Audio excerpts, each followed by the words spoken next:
ערב טוב, יו"ר מפלגת כולנו מר משה כחלון, חברי כנסת, רכזים ופעילים, חברים וחברות. היום אנחנו מתחילים מסע אל דרך חדשה. במהלך המסע יהיו ירידות ועליות. אתם תקומו בוקר אחד עם תחושה מעולה ובוקר אחד עם תחושה של אכזבה. יגידו שאנחנו לא מבינים, יכפישו אותנו. אבל אנחנו נמשיך תמיד במסע ונזכור למה אנחנו פה ומהי מטרתנו.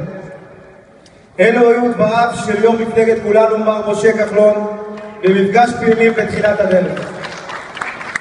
המשפט הזה ליווה אותי לאורך כל הקמפיין ותמיד הורה לי את הדרך גם שהיה קשה. משה, בזכותה למדנו שיעור חשוב בחיים, שיעור בדבקות במטרה ומהי אמונה בצדקת הדרך. ועל כך אני מודה לך מכל הלב בשמי ובשם מטה הצעירים.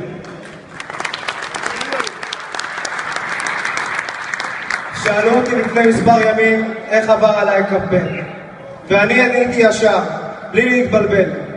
הכרתי משפחה נוספת, משפחה שבה אני מרגיש בבית, משפחה שהם בעלי אותם ערכים, משפחה מהפכנית ומאוחדת, משפחה שמאמינה בצדקת הדרך ושלא מקבלת את הקיים כמובן מאליו. תודה לכם על תקופה נפלאה. לסיום, ברצוני לאחל בהצלחה ליו"ר מפלגת כולנו מר משה כחלון ולחברי הכנסת החדשים. אני סמוך ובטוח שנצליח להוביל את מטרות המפלגה כדבוקה אחת, וגם להזכיר שקיבלנו את ההזדמנות וזה הזמן שלנו לנצל את ההזדמנות. שיהיה לכולנו בהצלחה, חג חירות שמח.